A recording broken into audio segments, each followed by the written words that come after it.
Bismillahirrahmanirrahim. Assalamualaikum warahmatullahi taala wabarakatuh. InsyaAllah kita dah masuk minggu ke-7 kan? Ke-7. Dan nanti minggu lepas ni cuti. So insyaAllah boleh selesaikanlah segala assignment yang kita tangguh tu kan. So kita selesai awal, semua pun gembira kot. Dah selesai awal, boleh fokus untuk buat kerja-kerja lain.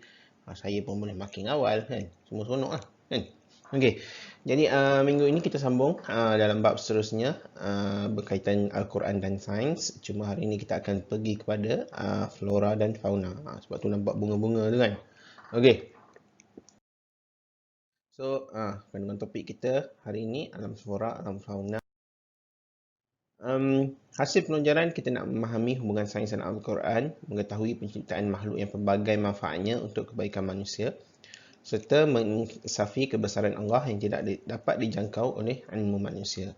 Okey. So yang pertama kita pergi kepada alam flora. Okey, alam flora ni bukan maksudnya bunga sahaja ya. Sebab dulu pun dah ada kan belajar tentang flora dan fauna. Maknanya flora itu merujuk pada satu alam tumbuhan lah. Okey. So, dalam surah Al-An'am ayat 99 Allah bersabda yang maksud dan dialah yang menurunkan air hujan dari langit, lalu kami tumbuhkan dengan air itu segala macam tumbuh-tumbuhan. Maka kami keluarkan dari tumbuh-tumbuhan itu tanaman yang menghijau. Okey, kami keluarkan dari tanaman yang menghijau itu butir yang banyak dan dari mayang kurma mengurai tangkai-tangkai yang menjulai dan kebun-kebun anggur, dan kami keluarkan pula zaitun dan delima yang serupa dan yang tidak serupa. Okey, perhatikanlah buahnya di waktu pohonnya berbuah dan perhatikanlah pula kematangannya. Sungguhnya pada yang demikian itu ada tanda-tanda kekuasaan Allah bagi orang-orang yang beriman. Okey, kalau kita tengok apa tu? Bahagian yang pertama iaitu dan dialah yang menurunkan air hujan dari langit. Maknanya Allah yang menurunkan air hujan dari langit dan tumbuhkan dengan air itu segala macam tumbuh-tumbuhan. Okey. So kalau tengok ayat ni sangat saintifik sebenarnya. Even kalau kita nak menanam pokok pun daripada biji benih, kita akan rendam dulu dalam air kan. Rendam dulu semalaman. Esok baru kita semai kan. Sebab apa? Dengan adanya air dia akan saya tak ingatlah yang dia punya proses saintifiknya, tapi dia memecahkan barrier membrane. Kalau saya tak silap, saya pun dah lupa lah kan. Okey.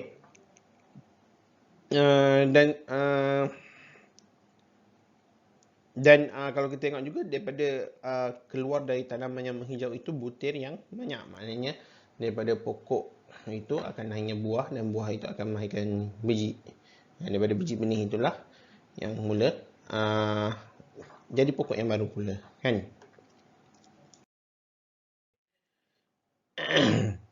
So dalam ayat seterusnya, sesungguhnya Allah menumbuhkan butir tumbuh-tumbuhan dan biji buah-buahan. Dia mengeluarkan yang hidup dari yang mati dan mengeluarkan yang mati dari yang hidup. Yang memiliki sifat-sifat demikian ialah Allah. Maka mengapa kamu masih berpaling? Okay. So in general Allah ciptakan pelbagai jenis tumbuh-tumbuhan untuk manfaat manusia dan juga makhluk lain. Dan Allah turunkan hujan untuk faedah tumbuh-tumbuhan. Maknanya bukan setakat tumbuh-tumbuhan je lah kan. Kita sebagai manusia pun banyak dapat manfaat daripada hujan. Okey. So apakah nama tumbuh-tumbuhan yang disebut dalam Al-Quran? Apakah antara tumbuh-tumbuhan yang disebut dalam Al-Quran? Ni kita cover sikit je lah, tak cover semua kan. Okey. So yang pertama sidir, boleh tengok dalam surah As-Saba ayat 16. Sidir ni digunakan sebagai kalau kita tengok ada madu sidir kan. Itu adalah, boleh Google lah tentang tu. Okey, yang seterusnya kapur. Ini pun satu perbahasan yang menarik juga sebenarnya. Kalau tengok dalam surah Al-Insan ayat 5, kafura kan. Okey. Dia bukannya kafir, kalau tengok bukan kafur ayat tu, kafura. Maknanya kalau yang menterjemahkan ini sebagai kapur, kalau tak salah saya, yang pertama menterjemahkan ini sebagai kapur adalah Hamka dalam tafsirnya kan. Sebab di Arab penggunaan kapur ini memang sudah, maknanya kalau kita tengok konteks ayat ini turun 1400 tahun dahulu, tapi the process of international trade itu sudah ada 1400 tahun dahulu. Sebab apa? Sebab kapur ini tumbuh di kawasan Asia Tenggara. Dalam konteks ini Malaysia, Singapura, Indonesia, Thailand, kawasan-kawasan inilah kan. Tapi orang di Arab juga sudah faham, sudah mula menggunakan kapur. Ini boleh baca lebih lanjut lah dalam tafsiran Hamka. Saya pun tak berapa ingat sebenarnya. Hari itu saya dengar dalam tafsir, macam tafsir di radio kan. Tapi kalau menurut Hamka, memang kapur ini merujuk kepada kapur yang ada di Asia Tenggara inilah kan. Okey. Seterusnya bawang putih, bawang merah. Ini juga dalam surah Al-Baqarah ayat 61. Nama buah-buahan pula, apa buah-buahan yang disebut dalam Al-Quran? Ini agak. So yang pertama zaitun, tin, watin wazaitun kan. Buah tin ni biasa kalau kita jumpa orang bawa balik daripada Mekah yang kering tu kan. Tapi sekarang pun dah ramai yang dah banyak orang tanam buah tin ini di Malaysia kan. Fig, FIG kan. So makan bila dia fresh tu sedap juga sebenarnya. Ada orang dia cicah garam dan sebagainya. Tapi kalau kita makan macam tu, sedap juga kan. Watin wazaitun, watin wazaitun. Lepas tu rumman, ada 5 kan. Okey.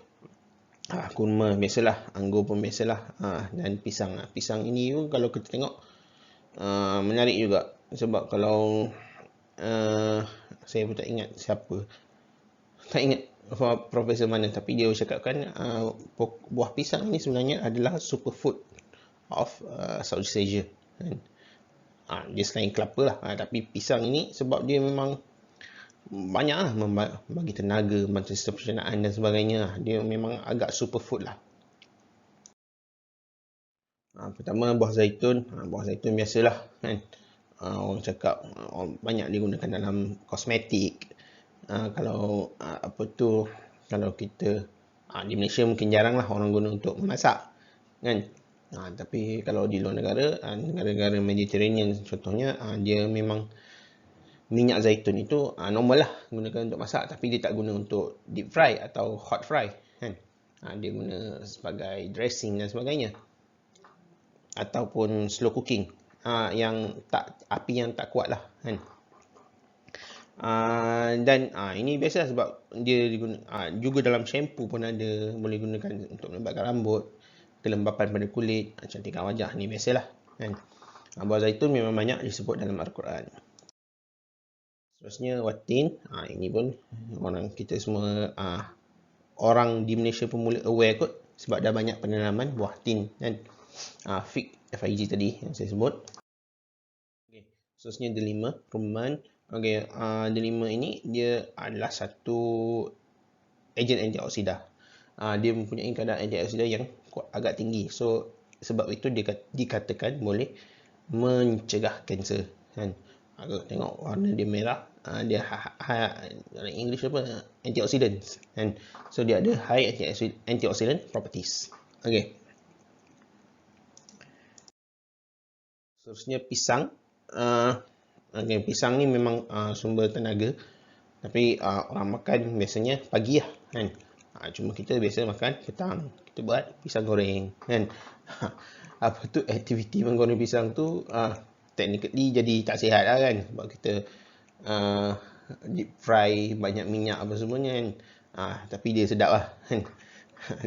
Tapi pisang tu pun tak semua boleh digoreng, ada yang perlu disalai dan sebagainya. Tapi pisang memang satu sumber tenaga yang sangat baik kan.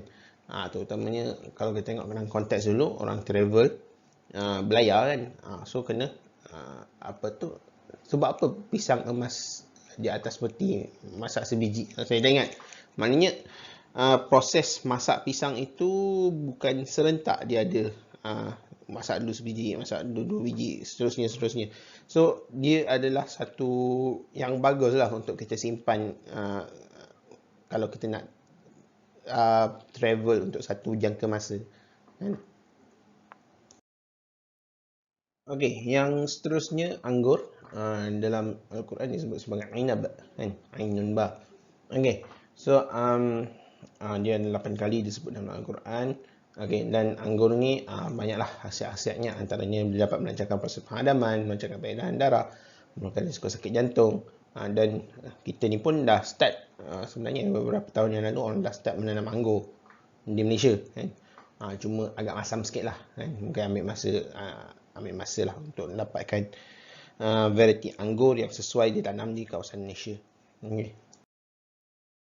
Dan yang terakhir, kurma. Kurma ni memang suatu makanan yang famous lah kot kan. Dan dia juga banyak kali disebut dalam Al-Quran. Bila datang bulan puasa memang semua orang mencari kurma. Okey, sebab apa? Dia tinggi fiber kan.